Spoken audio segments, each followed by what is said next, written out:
Minority महिला हूँ, इस सदन में हम सिर्फ 2 महिलाएं हैं और उस नाते से मैं ये बात कहना चाहती हूँ कि इस बिल के माध्यम से मुस्लिम महिलाओं को कुछ नहीं मिल रहा है, ये हमें कुछ नहीं देना चाहते। निसार में तेरी गलियों पे है वतन, जहाँ चली है रिवाजो गैर कि कोई ना सर उठाकर चल सके। कि अभी ईद की रौनक बुझी भी नहीं थी और हमारी जड़ों पर एक नया फरमान लाया गया। पहले उत्तर प्रदेश में मुसलमानों को नमाज पढ़ने पर रोक लगाई और फिर सौगात में ये बिल लाया गया। ये वही सरकार है जिसने राम जन्मभूमि ट्रस्ट में ये लिख दिया कि जिला अधिकारी भी अगर होगा तो हिंदू होना चाहिए। कोई मुझे बताए कि वहाँ पर सेक्युलरिज्म का रस क्यों नहीं घोला गया। सुश्री इकरा चौधरी जी, प्लीज आप बोलिएगा। धन्यवाद सभापति जी। मैं सबसे पहले दाद देना चाहती हूँ इस बिल के टाइमिंग की कि अभी ईद की रौनक बुझी भी नहीं थी और हमारी जड़ों पर एक नया फरमान लाया गया। पहले उत्तर प्रदेश में मुसलमानों को नमाज पढ़ने पर रोक लगाई और फिर सौगात में ये बिल लाया गया। निसार में तेरी गलियों पे है वतन, जहाँ चली है रिवाजो गैर कि कोई ना सर उठाकर चल सके। मैं सभापति जी आपको ये बताना चाहती हूँ कि ईद के मौके पर एक विधवा महिला अपनी लड़की के साथ मेरे पास आई और उसने बताया कि वह एक वक्फ की प्रॉपर्टी में रहती है, वही उसके सर पर छत का काम भी करती है और उसकी रोजी रोटी भी वहीं से आती है। वो इस बिल को लेकर इतनी फिक्रमंद थी कि कहीं उससे वो उसकी संपत्ति ना छीन ली जाए। वो अकेली एक ऐसी महिला नहीं है, ऐसे लाखों लोग हैं जो वक्फ की गरीब महिलाएं जो वक्फ की संपत्ति से अपना रोजगार चला रहे हैं। और ये जो वक्फ बाय यूजर क्लॉज के हटाने से लाखों वक्फ की जायदाद अपना स्टेटस खो देंगी और लाखों लोग इसी तरीके के लोग सड़कों पर आ जाएंगे। वक्फ क्या है, वक्फ बाय यूजर क्या है? इसका ये मतलब है कि कोई जायदाद अगर सालों से दीन और भलाई के कामों के लिए इस्तेमाल हो रही हो तो वो खुद ब खुद वक्फ मानी जाएगी। हिंदुस्तान की अदालतों ने भी इस बात को तस्लीम किया है।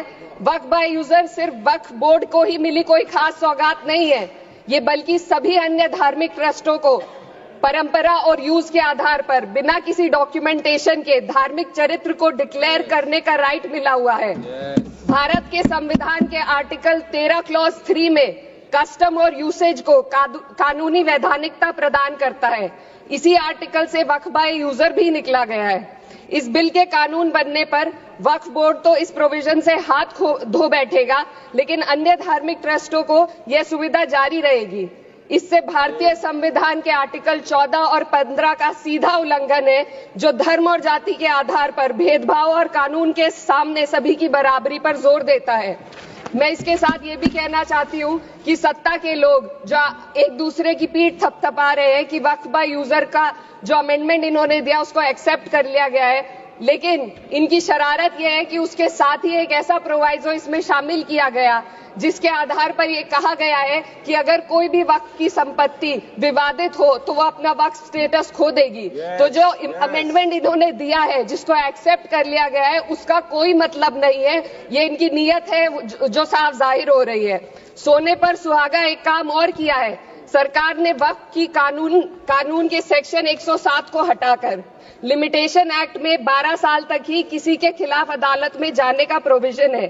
सेक्शन 107 में बोर्ड को लिमिटेशन एक्ट से राहत मिली हुई थी। वक्फ बोर्ड कभी भी अवैध कब्जाधारियों के खिलाफ अदालत जा सकता था। अगर ये सेक्शन ना हो तो अवैध कब्जा करने वाले लोग कानूनी प्रक्रिया का फायदा उठाकर वक्फ की प्रॉपर्टी को हड़प सकते हैं। अन्य धार्मिक ट्रस्टों पर भी ये लिमिटेशन एक्ट लागू नहीं होती, तो फिर वक्फ बोर्ड के साथ ये सौतेला रवैया क्यों किया जा रहा है? धर्म को देखकर दोहरी नीति क्यों अपनाई जा रही है? सेक्शन 107 और वक्फ बाय यूजर को अगर एक साथ पढ़ा जाए तो इससे लाखों वक्फ की प्रॉपर्टी पर कब्जा किया जाएगा। इसलिए ये बिल मुसलमान की भलाई का नहीं बल्कि उनके वजूद और विरासत को मिटाने का बिल है। हिंदुस्तान में बहुत सारे धार्मिक ट्रस्ट हैं जिसमें उस खास मजहब के लोग शामिल होते हैं और उसका इंतजाम करते हैं, और ये बात समझ में आने वाली भी है क्योंकि जो व्यक्ति अपने मजहब के रीति रिवाज को जितना अच्छे से समझ सकता है किसी अन्य मजहब का व्यक्ति नहीं समझ सकता। आर्टिकल 26 क्लॉज 2 के तहत धार्मिक संप्रदायों को अपने मजहबी इदारों के एडमिनिस्ट्रेशन का हक देता है, लेकिन वक्फ बोर्ड के बारे में इसको उल्टा किया जा। Sir 2 minute sir please 2 minutes. सरकार इसे एक सेक्युलर बॉडी मान रही है और इसमें गैर मुस्लिमों को शामिल करने की बात कह रही है।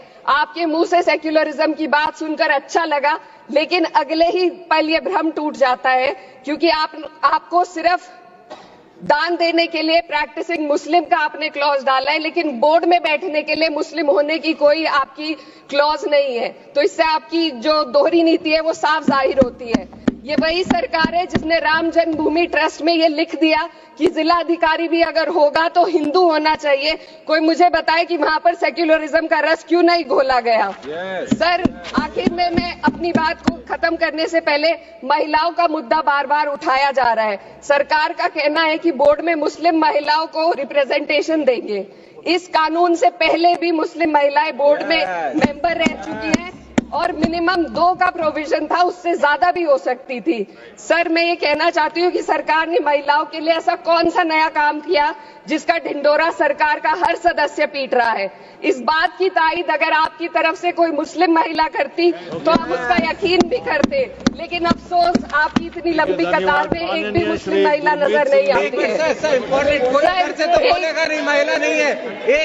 मैं खुद एक मुस्लिम महिला हूँ, मैं सिर्फ एक मैं माइनॉरिटी महिला हूँ। इस सदन में हम सिर्फ 2 महिलाएं हैं और उस नाते से मैं ये बात कहना चाहती हूँ कि इस बिल के माध्यम से मुस्लिम महिलाओं को कुछ नहीं मिल रहा है। ये हमें कुछ नहीं देना चाहते, सिर्फ टोकनिज्म हमारे नाम पर बनाकर एक नैरेटिव मीडिया में चलाना चाहते हैं। तो ये बिल मुसलमान की भलाई का नहीं, उनकी पहचान को मिटाने का है।